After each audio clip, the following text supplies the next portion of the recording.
Good morning, ladies and gentlemen. The 2018 Inter-Service Industry Training, Simulation, and Education Conference is now called to order. I'm Beth Biddle from the Boeing Company, and during the past year, it has been my privilege to serve as your conference chair. On behalf of this year's lead services, the U.S. Navy and the U.S. Marine Corps, and the entire conference committee, I welcome you, the global modeling, simulation, and training community, to Orlando for ITSEC 2018. I'd like to invite one of our lead service executives, Colonel Lou Lara, to the podium for the posting of the flag, which will be followed by the national anthem sung by Captain Roto-Rooter, United States Navy, retired, and followed by an invocation offered by Ms. Maria Buford. Please stand.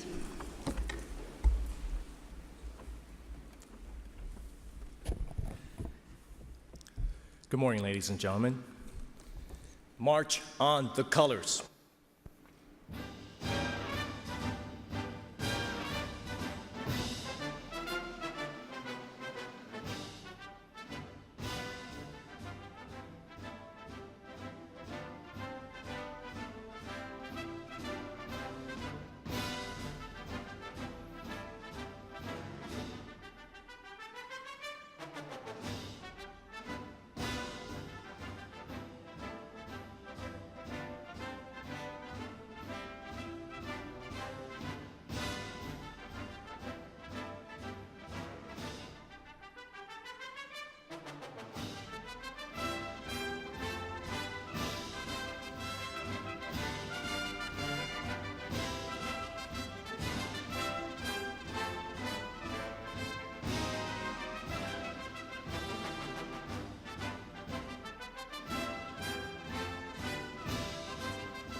Ladies and gentlemen, Captain Roto-Rooter, U.S. Navy, retired, will now sing the national anthem.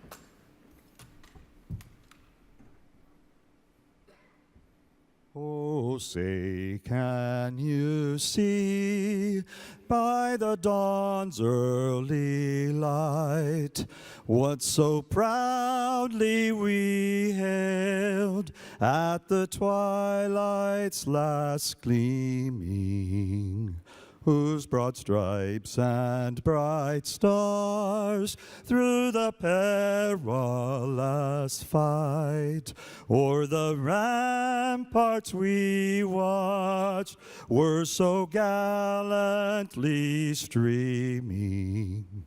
And the rocket's red glare, the bombs bursting in air, gave proof through the night that our flag was still there.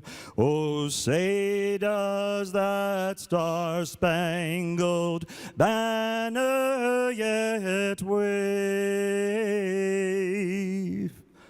o'er the land of the free and the home of the brave.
Ladies and gentlemen, Miss Maria Buford will now deliver the invocation.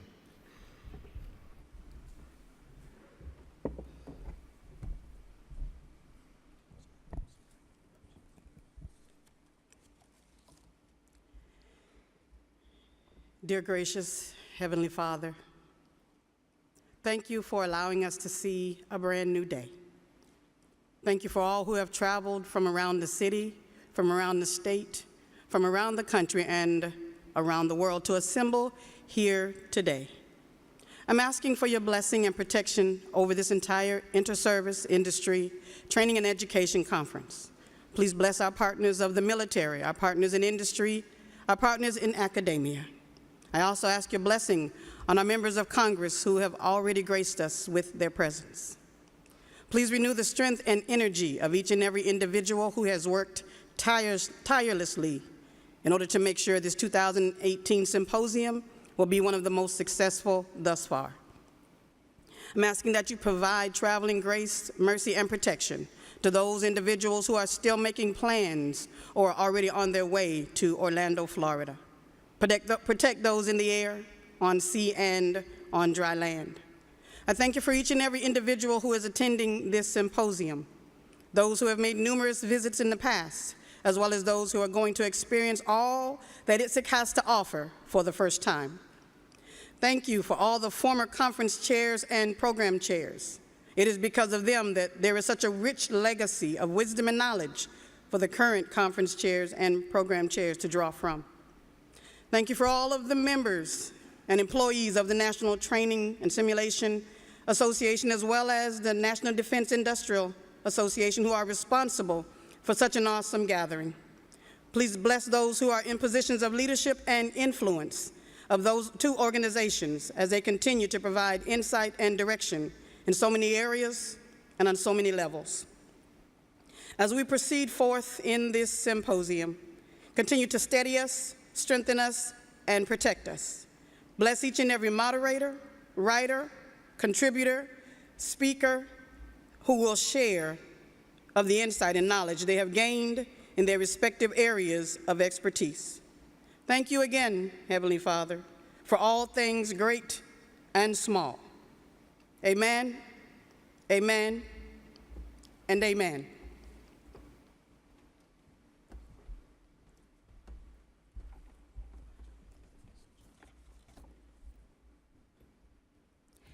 Please be seated and direct your attention to the screens for this year's theme video by Rebel HQ at Full Sail University.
Sorry, I really like that video.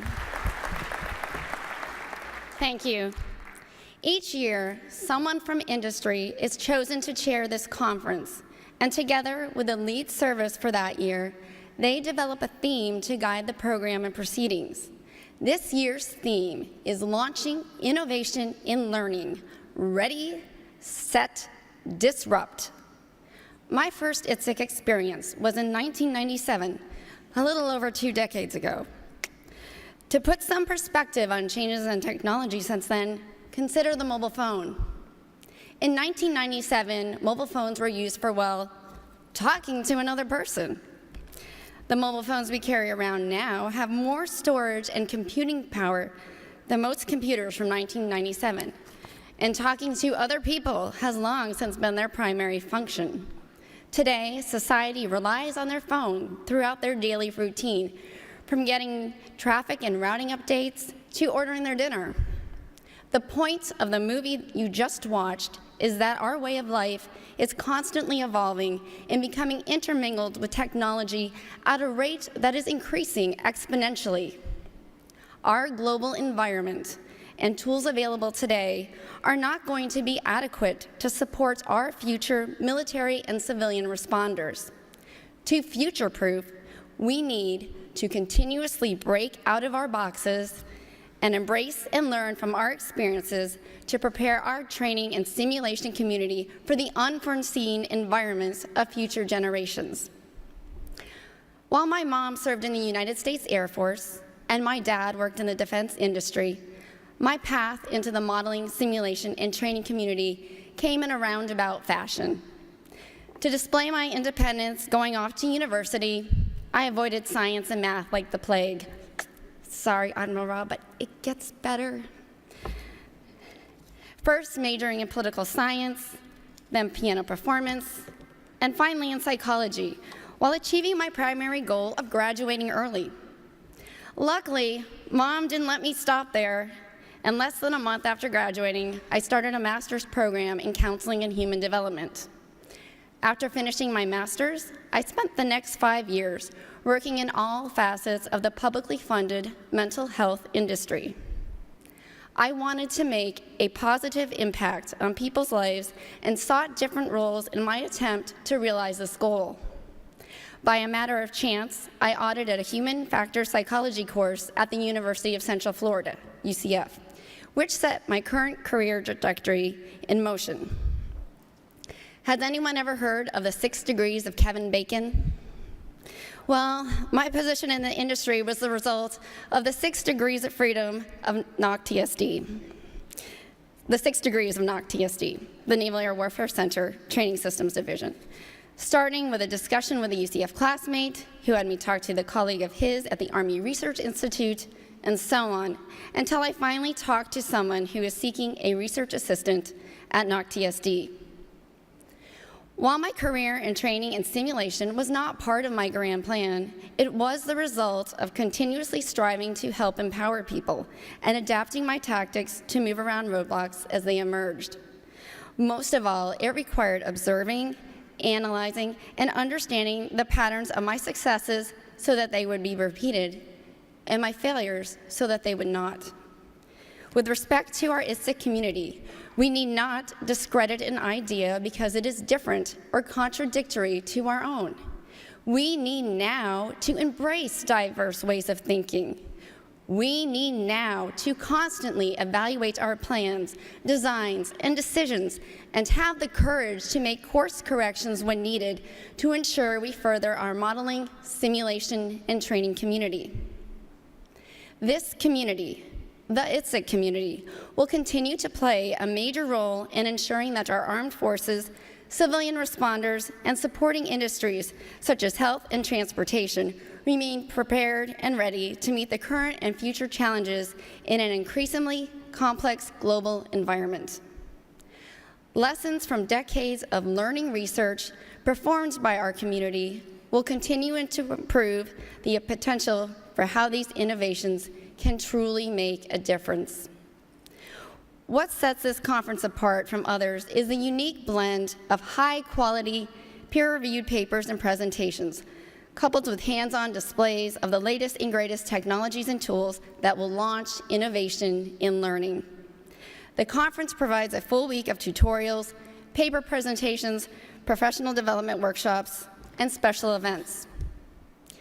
As conference chair, one of my jobs is to be an ITSEC braggart, and it has been an absolute pleasure. I am so proud and humbled by the energy and passion our over 200 volunteers from government, industry, and academia have shown in this past year. Under the leadership of this year's program chair, Mr. Bob Kleinhampel, this group created a program of 26 tutorials, 142 paper presentations, 33 special events, and 9 professional development workshops. This year, we have created a new venue for our community to showcase game-changing development activities in our Launchpad, which will be held on the show floor. We are honoring our first woman ITSEC Fellow, Dr. Sue Numerick, and I hope you had the opportunity to view her presentation yesterday. We have again raised the bar on the number of scholarships we are awarding to the future leaders in our industry. 7 PhD level, Samantha Dubrow, Melinda Hoover, Caitlin Capallo, Ethan Mark, Mason Nixon, Daphne Whitmer, and Josiah Wong. And 2 master's levels, Cameron Davis and Caitlin Overson. As a prior PhD scholarship recipient from ITSEC, I personally understand the impact this honor has on the pursuit of professional development, and I want to congratulate our 2018 awardees. Thank you to the leadership of this conference and to all the many volunteers who have made it possible. It has been an honor to serve as your conference chair. And a very special thank you to all the men and women who have served or are currently serving in the armed forces and civilian response organizations.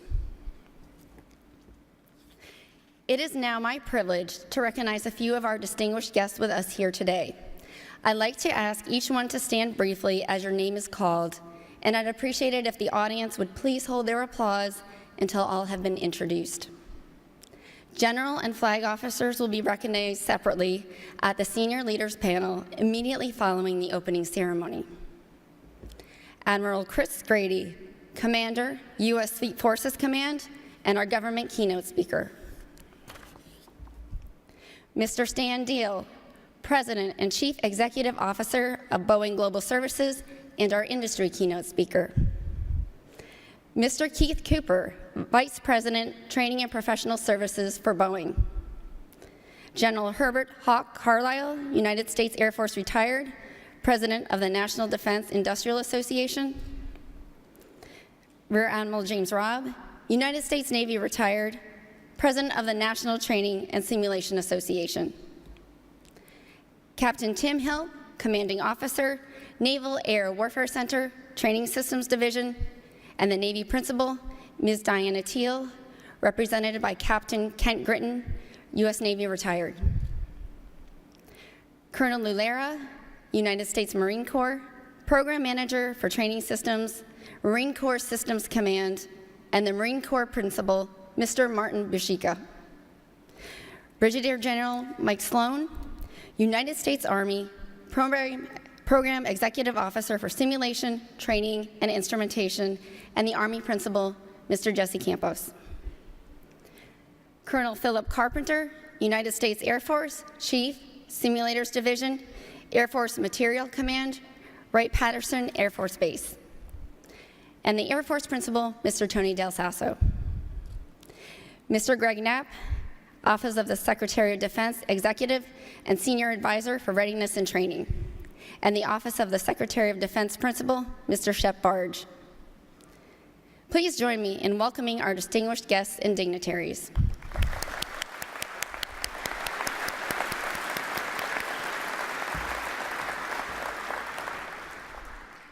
This week I ask you to please enjoy the conference and get ready, get set, and disrupt.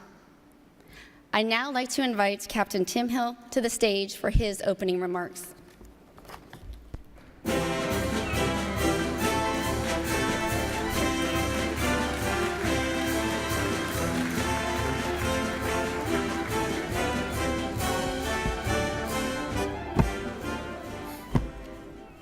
Good morning, ITSEC 2018. I'd also like to start my remarks with some words of thanks. Many attendees don't understand the amount of hard work and planning that goes on to make an event like this possible. But after the last year and a half, at only my 4th ITSEC, I've had a brief insight into what it looks like to pull off the premier event for the modeling, simulation, and training community.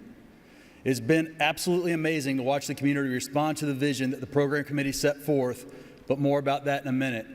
I'd like to offer my sincere thanks to all those who had a part in getting here to this day and this point, from those who handled the glamorous roles in logistics to our authors and presenters.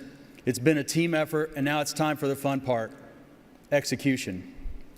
After seeing things come together on the floor Sunday and yesterday, I'm truly excited about what we have to offer this year and what we've put together in response to the challenge to innovate that was laid out by the Navy senior leadership a couple of years ago.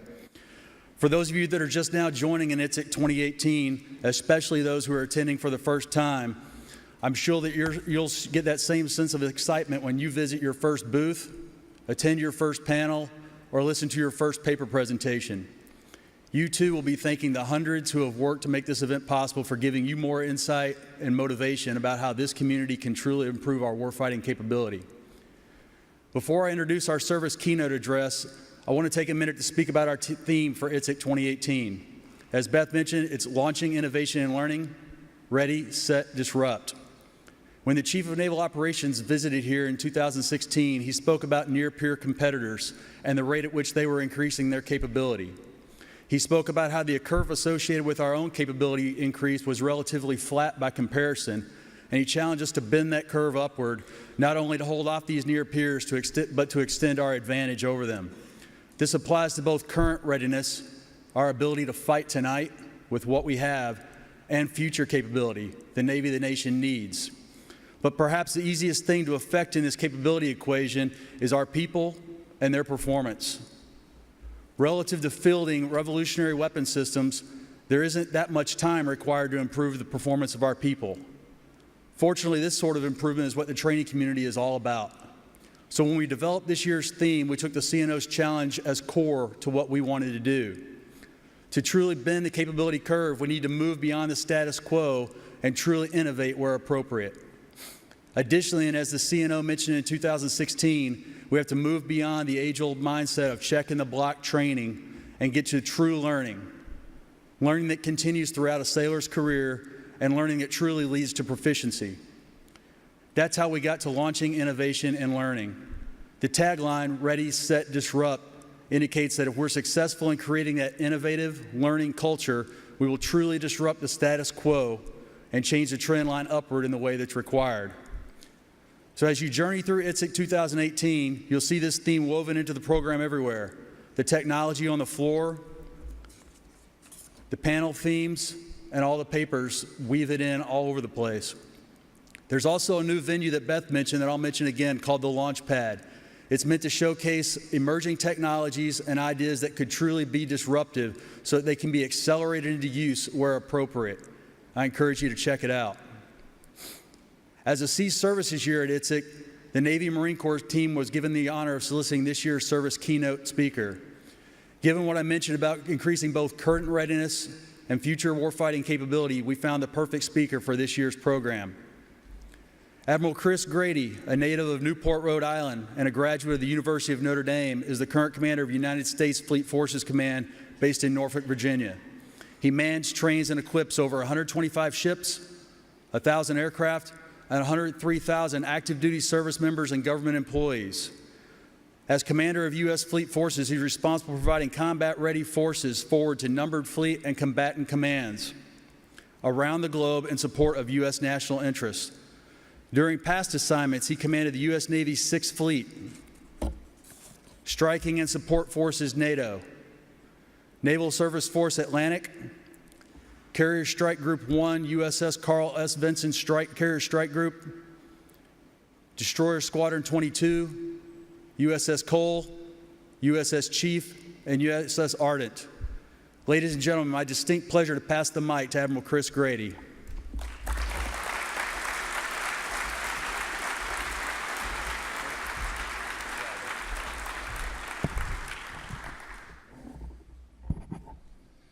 Good morning. Good. Thanks, Tim, for your kind introduction and for inviting me to kick off this truly outstanding and very important event. Since 1966, ITSEC has served as a venue where this large, diverse community can share ideas, work together to knock down barriers, and push the leading edge of military training, expanding the theoretical limits of what is possible for our nation's fighting forces. Now, fantastic conferences like this don't simply happen, and I would like to echo what has already been said and thank the 200+ volunteers across the military, government, industry, and academia who are making ITSEC 2018 happen. We should give them a round of applause.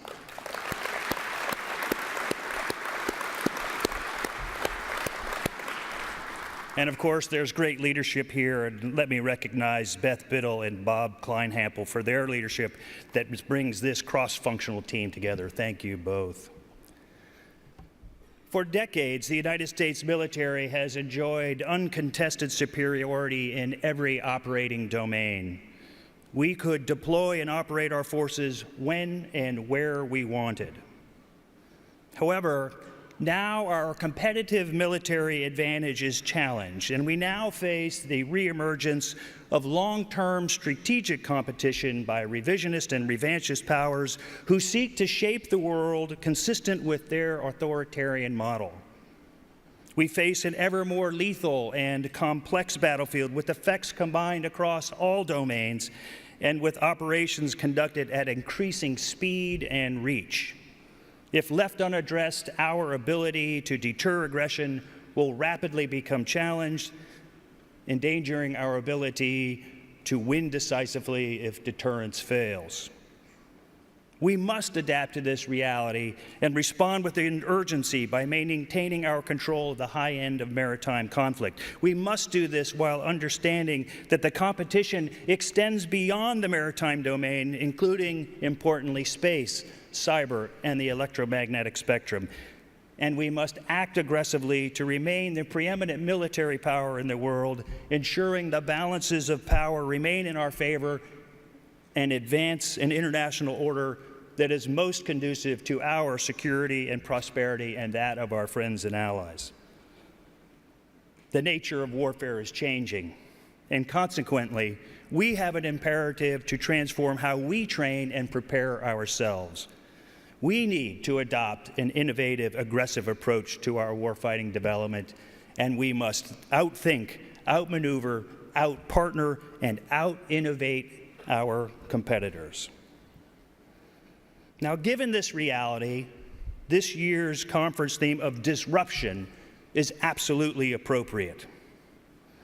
Disrupt is a word that we have heard bandied about over the last few decades, and in fact, many have recently called for its less use because it has been watered down to meaningless jargon. But not here and not for this group. Not given the central importance of what you do and the central importance of what we must accomplish together. We must keep up with the pace of technology and with the pace of change. We cannot allow advances in the field of learning science to pass us by and risk others outpacing us in this adoption of learning technology. The Chief of Naval Operations, the Vice Chief, and I have come here to ITSEC for 3 consecutive years, asking you to go faster because it is absolutely vital that we achieve high-velocity outcomes in the areas of training, modeling, and simulation. Thus, I think disruption is indeed an entirely fitting term to describe our mandate together in this great power competition. Now, we know from studying influential works from the business world, such as Clayton Christensen and Jean-Marie Drew's works on innovation and creative disruption, that victory in war will not go to the country that develops a new technology first, but rather to the one that better integrates and adapts its way of warfighting with that technology. The parallel from business would be that the theory that few technologies are intrinsically disruptive. Instead, it is the business model that the technology enables which creates the disruptive impact. It wasn't the automobile itself that disrupted the transportation industry. Cars had been around for years before the mass production and affordability of Ford's Model T revolutionized mobility.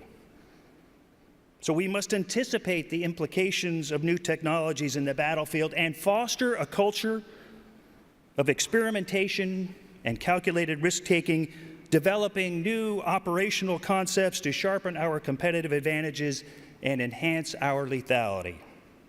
This is the disruptive innovation we seek and why we come here together this week. In our own past, when faced with existential security threats, the Navy demonstrated the ability to creatively disrupt, of disruptive innovation. You can look to our experiences during the early 20th century where we leveraged novel combinations of existing off-the-shelf technology and widespread collaborative experimentation to develop increasingly sophisticated tactics and doctrine. By setting the right conditions, an environment designed to enable sustained disruptive innovation, the Navy transformed itself into the world's most formidable maritime fighting force.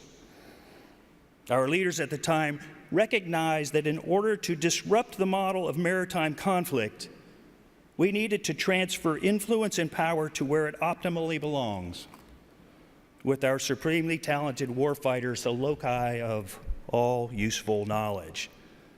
We know from both our study of business and our study of disruption that hierarchies and bureaucracies do not innovate, free and empowered people do.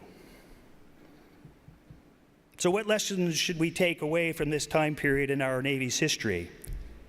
That disruptive innovation, enabled by both the introduction of new technology and improved models to employ it, were the key to our success. Given the importance and urgency of the threats to our national security, I challenge you to deliver the learning technologies we need to prevail over any potential adversary, technology that will enable us to transform how we prepare ourselves for war, and I challenge you to do this with urgency. A key example of this for the Navy is wrapped up in our Sailor 2025 and is Ready Relevant Learning, which put very simply is to accelerate learning. It is designed to achieve a faster response to the rapidly changing requirements of war. We do this by applying the latest scientific understanding of learning for our sailors.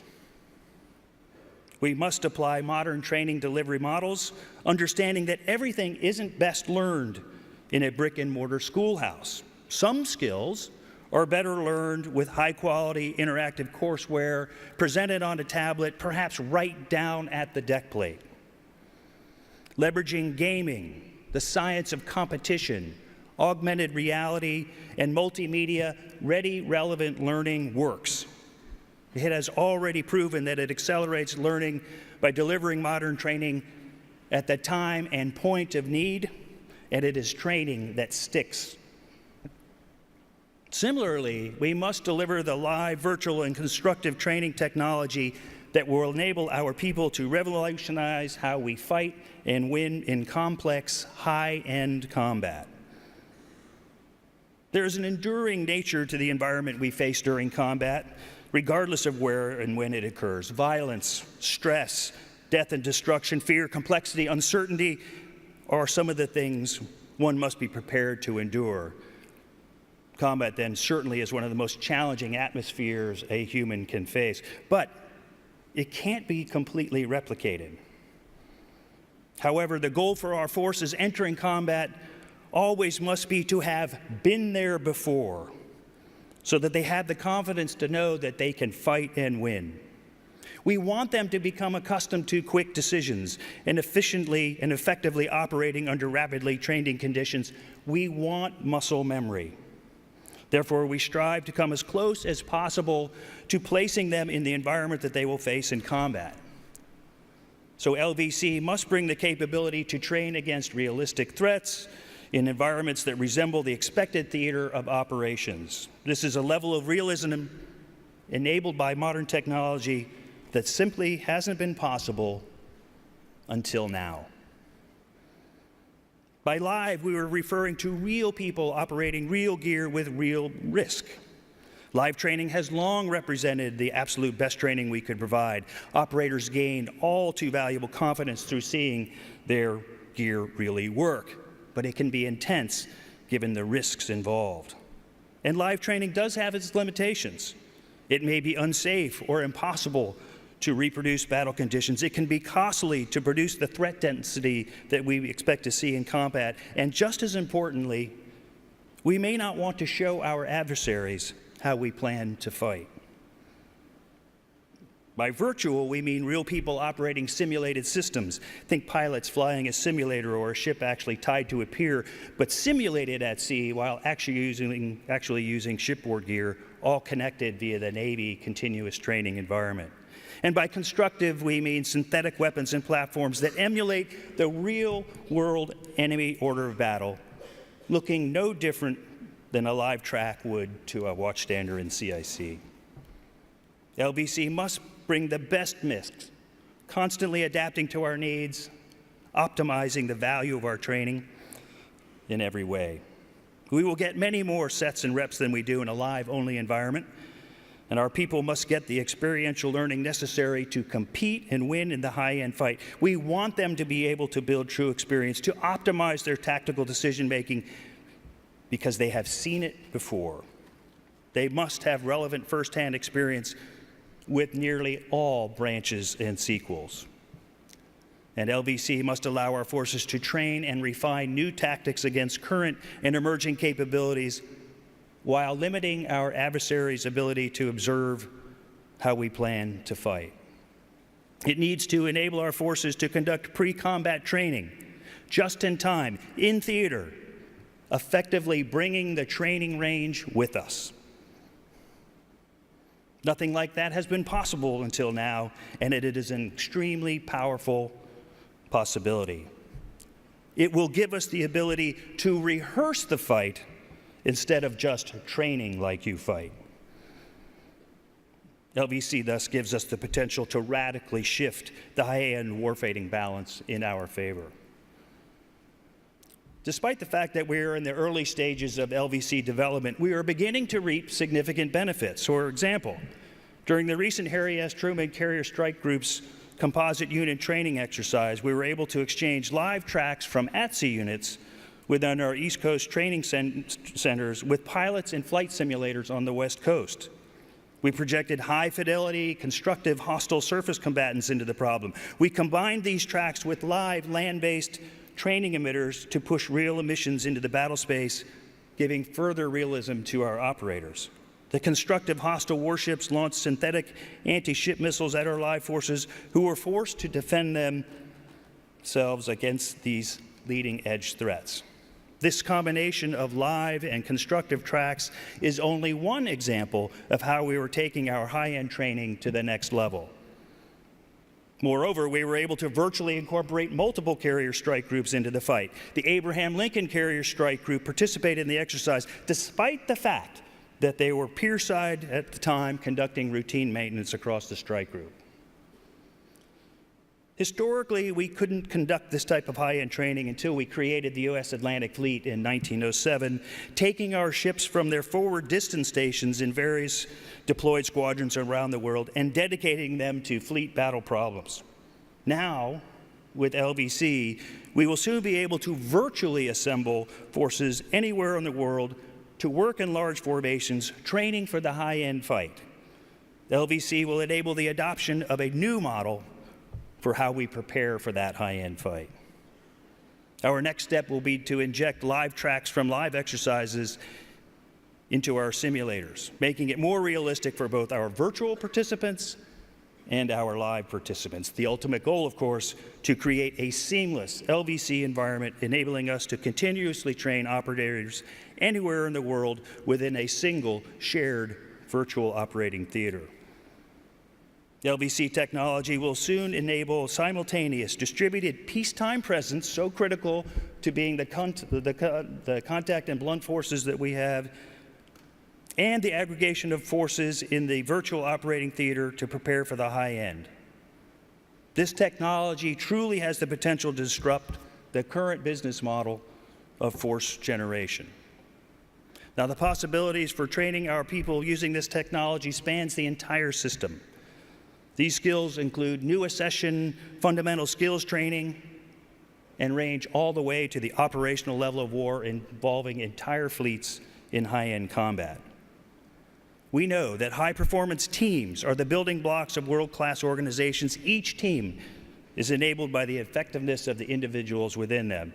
This is why, when I think of the range of opportunities, I use an analogy from chemistry as my theoretical model for how the training at each node within the system relates to the others. I think of a system of covalent nodes, each node sharing electrons to form a stable system. The foundational covalent node is the individual sailor, the atom, the operator who must possess certain skills at their assigned battle station. The next covalent node is the team, the molecule, the ship's crew, or a flight section. And the final covalent node is the combined fighting force, the compound, a carrier strike group, or a numbered fleet. We can leverage the technology that Ready Relevant Learning and LVC bring to deliver high-quality training that bonds all of these covalent nodes, where the sum is stronger than the parts. To strengthen each individual node, for example, we can leverage Ready Relevant Learning methods to deliver more effective training and develop critical skills in a timely manner. We can train our young surface warfare officers by picking students for no-notice scenarios and testing their abilities at ship handling. We can use high-fidelity simulators to give them many more sets and reps, including exposure to training scenarios not possible in the real world due to operational safety. To strengthen the team node, we can rapidly develop the tactical abilities of our submarine crews during import training by having them square off against one another in what we are calling SSN Fight Club. We do this at our training facilities or by inserting constructive tracks of adversary submarines and anti-submarine warfare aircraft into their combat systems. In fact, we can have them facing off against a live adversary submarine in an at-sea torpedo exercise while injecting constructive enemy destroyers. And to strengthen the force node, we can use LVC exercises such as Truman's Comp 2X to train an entire strike group. Or we can stress the ability of our numbered fleet commanders to command and control their forces during live, virtual, and constructive battle problems under realistic conditions. This is the technology that will enable us to execute our planned triennial large-scale exercise globally. The rapidly evolving great power competition security environment demands strength at every covalent node, each bonding with the other to prevail. Now, we're not there yet. There's much work to be done before we fully realize this great potential. Don't let the shiny vision of what the end state will look like distract you from the hard work it will take to get there. Much still needs to be done technologically. The supporting infrastructure needs to be developed and integrated into our platforms, and we still must develop the procedures to enable this seamless mix of live, virtual, and constructive elements while also ensuring safety for all involved. And as with any information technology platform, we must work tirelessly to ensure its reliability and security. Ready Relevant Learning and live virtual constructive training and how we use them are the disruptive innovation that will allow us to unleash the vast potential of our people, our greatest competitive advantage. And we need your help to help unleash this potential, and we need it now. In this era of great power competition, there is real potential for conflict to break out with little or no notice. We have an obligation to do everything to prepare our forces the best we possibly can. And I believe you hold the key to unlocking the potential here. In your work, I urge you to treat every day as if it were the last day of peace, because as I just said, it could be. This places an imperative on our forces being resolute, ready, and lethal on arrival, and the tools that you provide them must enable them to be so. Ask yourself, will every ship, every aircraft, every submarine be combat ready the day that we deploy it forward to our fleet commanders and our combatant commanders? Have we prepared them for the high-end fight under prototypic conditions? Will our warfighters be confident and competent because they feel as though they have seen this before? I urge you to approach your work with a strong sense of urgency. So in closing, I would like to thank you once again for inviting me to kick off this outstanding event, and I look forward to seeing the results of the work that you do and that we do together. Thank you.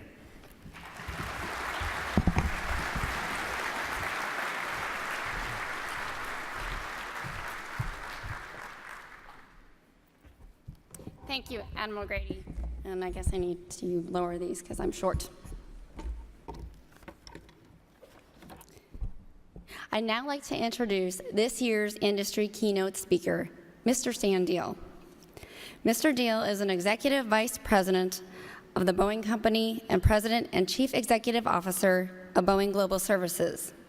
Since November 2016, when Boeing announced the establishment of Boeing Global Services as a third business unit of the company, he has been bringing together services capabilities that span the defense, space, and commercial sectors. Mr. Deal oversaw the formal stand-up of Global Services and led its transition to a formal business unit. I'd like to invite Stan to the stage now to provide his presentation for his keynote speech.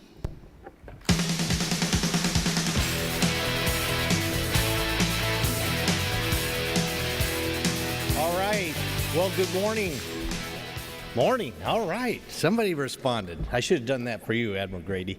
But first of all, I want to thank Beth really for the introduction and really for all your efforts in terms of this year's chair. We're all indebted to you and particularly proud of you at Boeing for what you've done. And I'd also like to thank the National Training and Simulation Association and the National Defense Industrial Association for putting such a great event on, and to Admiral Rob for what you've done in particular to bring industry, academia, the government together under this umbrella of training disruption.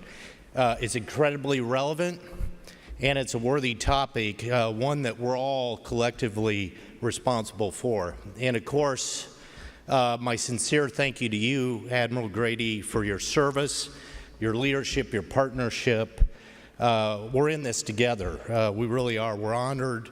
We're honoring the commitments to this great nation and its allies. At Boeing, the customer priorities are our greatest inspiration, which is where I'd like to begin.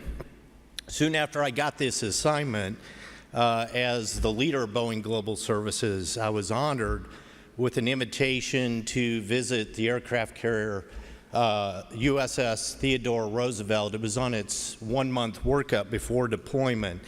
And from the moment I stepped on the deck, I was just absolutely blown away at the precision and the capability that surrounded me.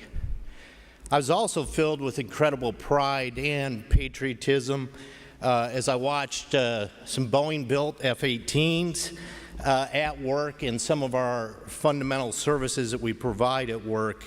The F-18 Super Hornets operating night and day with undeniable precision on the deck and away from the deck. The maintenance that was being performed below deck with that attention to detail that is really second to none. No other operation can touch what happens on those terrific carriers as they're out at sea. And I saw some of the simulation that was going on, a convergence of man and machine with virtual technology simulating different scenarios before the workup occurred. But what impressed me most during my time on board were the people. Everyone understands the mission and priorities, everyone knew their role, and everyone was fully committed to its success. Efficient operations and purposeful communications were so well in sync, it was rhythmic. Amongst the guests, I was with a young woman named Serena Hart, who was an enthusiastic aviation buff. She was eager to continue to expand her knowledge and abilities, and her experience on the Theodore Roosevelt further ignited her passion. And today, she is an officer at OCS, hoping to become a naval aviator, and with my luck, hopefully flying Super Hornets. So it certainly inspired her passion as one of the VIPs out there. For me, her enthusiasm translated to the expectation that industry must take an accelerated action to live up to. It's represented the need to bring about training capability faster while consistently inserting innovation into the learning tools and techniques that the Navy and its sister services rely on today. How can we help train young naval aviators like Serena to be effective fighter pilots and problem solvers when faced with today's threats using tools that adapt to their needs? How can we advise these tools or advance these tools quickly to make sure she and all members of the armed services are confident when facing the high-end future threats? Industry often approaches the disruption from a competitive vantage point, and that's good. Innovation is born out of healthy competition, which benefits our customers. But what I witnessed on the carrier and what we just learned from Admiral Grady's described is the need for a more aggressive posture where integrated and even unconventional disruption is the status quo. Everything I witnessed about the U.S. Theodore Roosevelt, efficient operations, appreciation for the mission, detailed understanding of capabilities, and readiness to learn, all are held together and made better when we're leaning forward together. I saw very clearly through my experience that training is the pivot point for success or failure, for innovation and for integrated learning. It's a common language that must be understood and advanced by all of our armed services, international allies, industry partners, academia, gaming, by everyone here today. I also saw incredible opportunity for the industry to partner with government to disrupt training together. And that's my call to action here today. How can we learn together today while transforming the way we learn together tomorrow? To truly disrupt training, we must learn faster together, drive quality and efficiency from the onset, and approach each problem in clear intention and with the strength of our combined resources. We are all in the path of finding business. We represent the world's best across the board, the best customers, the best businesses, and the best people. We need to get it right with our government leaders in and out of uniform always having the upper hand. To be truly disruptive in today's competitive environment, we need to identify key areas where our paths intersect: OEMs, suppliers, academia, gaming, so that we can unleash our collective talent to create better training capabilities together faster than ever before. Boeing stood up global services business to bring our government and our commercial customers better life cycle value in the form of service capabilities that accelerate operational efficiency while lowering operational cost. More innovation capability, faster, and at an increasingly competitive price is fundamental, yet impactful formula for the kind of rapid innovation that will allow our military to stay ahead of its adversaries. Our training and professional services is one of our 4 key service capabilities, which is complemented by our other 3, the our digital, our analytics, our supply chain, and our engineering modifications. We're focused on driving readiness and performance by first designing smarter and better training systems and experiences, and then using technologies like artificial intelligence, autonomy, augmented reality to help train our military men and women in the ways that we've learned best today, and then leverage that technology quickly to train them in the ways that they'll learn tomorrow. We know that it's not just about the technology, it's also about getting the technology to the user quickly and doing as much as possible early in the cycle. At ITSEC, we represent a digital learning team, one that has a strong foundation and that understands infrastructure, platform, and services offerings all go hand in hand. Some of our greatest revelations in training have been found in the overlap between commercial and defense training capabilities. There's similarities between the ways the military pilot and the commercial pilots learn. So being able to take best practices from commercial training and applying them to military training expands learning capability quickly. Along with this comes extensive investments in training that have been made by the industry and our commercial customers, which translates into cost savings. For example, on the 787 Dreamliner, it incorporates our newest technology, not only for maintenance, but for pilot training practices, and it's world-class leading in the aviation industry today. It's the first electric airplane of its kind, which brought about incredible opportunity to design training into the airplane. Customers have access to this technology that is designed to reduce the training time and increase throughput. We can take that training advantage that the 787 offers and now accelerate their delivery to the military platforms to bring the armed services even better value through training. And when there's the 737, which is another form, is recognized as the P-8 Poseidon.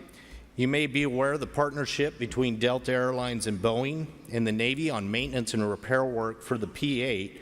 Therein also lies incredible potential for both maintenance and pilot training to the Navy. In addition to platforms, the Emirates Training Academy in Dubai is known as one of the most advanced flight training academies in the world. There you'll see state-of-the-art adaptive learning in one part of the academy with immersive goggle training right down the hall. This continuously advancing technology and progressive curriculum empowers commercial cadets to go beyond the ordinary and become world-class pilots. Imagine the art of the possible when it comes to adapting the curriculum and the tools to meet the military training needs. The same can be said for digital aviation and analytics, another key capability focus area for Boeing. Big data does not discriminate between commercial and government aircraft, and it's without a doubt the most powerful tool we have when it comes to enhancing capability and shrinking cost. Boeing possesses the most advanced digital aviation and analytics capability in our industry. Our repository of big data and broad data puts meaningful analysis at operators' fingertips to help them make decisions and learn faster. When we combine data from both sides of our business and put it into the capable hands of our military pilots and maintenance personnel, just think about what they're capable of achieving. And that's just Boeing. Think about the way organizations represented in this conference use big data and analytics. And the advances we could make today to that are supported by big data analytics, digital simulation, virtual reality, and augmented reality. These examples highlight the fact that technologies powering training are often platform and even industry agnostic. and highly acceptable to meet the needs of our diverse customer sets. Furthermore, industry is highly adaptable. Collectively, we can reach into every corner of our business to make training systems better now and for decades to come. Last week, I took a glimpse into the future of training. I took a flight in the back seat of the Boeing TX, and what a thrill. The thrill of the flight was unbelievable. It was a true adrenaline-pumping experience for me, and also a powerful learning experience to see how we've integrated from the front to the back, the training scenarios, to the link to the ground, to the training system was unbelievable. The Boeing TX incorporates the right combination of industry technology, tools, manufacturing techniques, and creates an affordable and flexible learning system that is what the U.S. Air Force needs to train pilots and maintainers for today's flight. It's also capable of meeting their mission needs for decades to come and answer to the call for high-velocity learning. Delivering the TX and ensuring its readiness and relevance for decades to come will require continued transparency and communication amongst the end users. Air Force leadership, sister services, the aerospace industry, and the emerging disruptive technology are at large. It represents an incredible opportunity to have to get incremental better together. When the industry aligns around things our customers value the most, whether it's digitizing a training course or introducing a brand new training system from ground up, we take on a sense of shared responsibility that makes every organization at this conference stronger. So I ask you again, how can we learn better together today while transforming the way we learn together tomorrow? I challenge the industry to get ahead of the innovation curve, to work together to be truly disruptive so that we can unleash our collective talent to create advanced, affordable training capabilities faster than ever before. In closing, I'm reminded of the time Blue Angel pilot Tom Foley talked to members of our leadership team. He commented on how the completion of the Blue Angel's flight wasn't when they landed. It was when they critiqued their performance. During this review, each contributor opened with a comment, "Glad to be here." Given it's the Navy's turn at ITSEC, Admiral Grady and Admiral Robb, I'd like to say on behalf of my industry partners here today, glad to be here.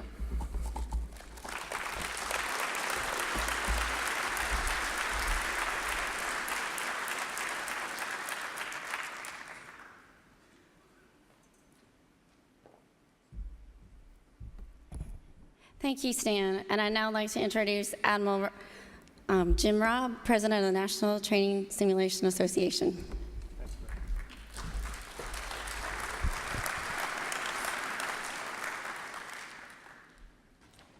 First of all, my thanks to Admiral Grady and Stan.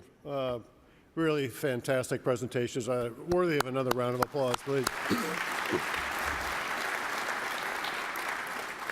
Your presence here really honors the whole conference, and it sets the tone for the week, and we really appreciate it. So thank you for that.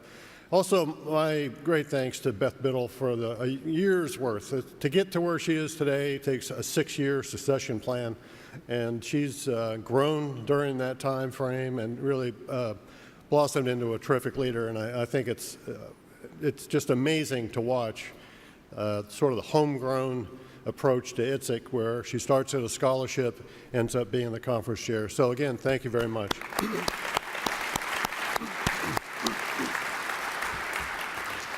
ITSEC's off to a great start. We had a wonderful panel yesterday with 4 Congress people who promised that Congress was going to work together. That was the principal theme that came out of that. So we're going to hold them accountable for that. We have a whole day behind us of tutorials and just excellent work there. And as you know, a lot of the new folks here, a lot of the biggest challenge ultimately is to get the best out of the entire experience. So how do you do that, especially if you're a new person? I mean, and my plea to you is to don't just go over there and dive in and walk around. Please go to the mobile app, and you'll find that you can search all the content on the show floor, all the exhibits, and the app will actually help you plan your show.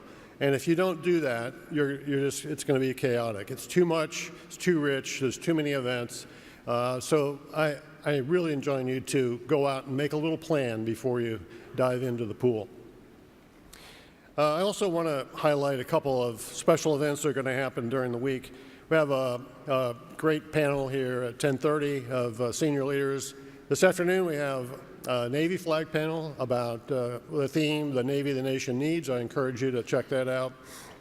Tomorrow we'll have a U.S. Marine Corps panel in the morning that will also have some great general officer participation to talk about the other side of the sea services and what their plans and requirements are. So I just check those particular out.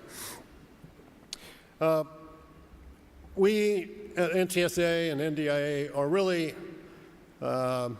pushing the idea of acceleration.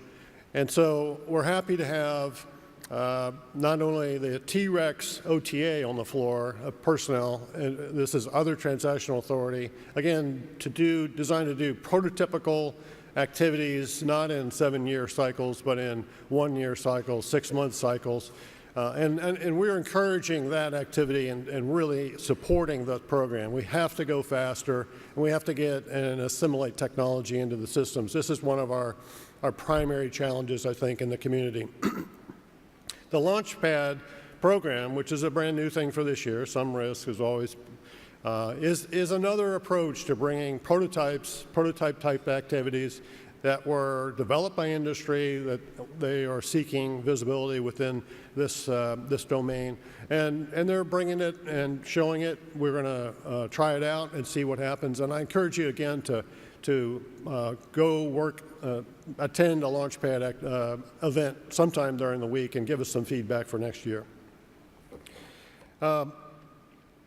We have, again, a tremendous Flying General Officer SCS panel coming. So at this point, I'd like to proclaim the closing to the opening ceremony and ask you to be in your seat at 10:25 for the next event. Thank you very much.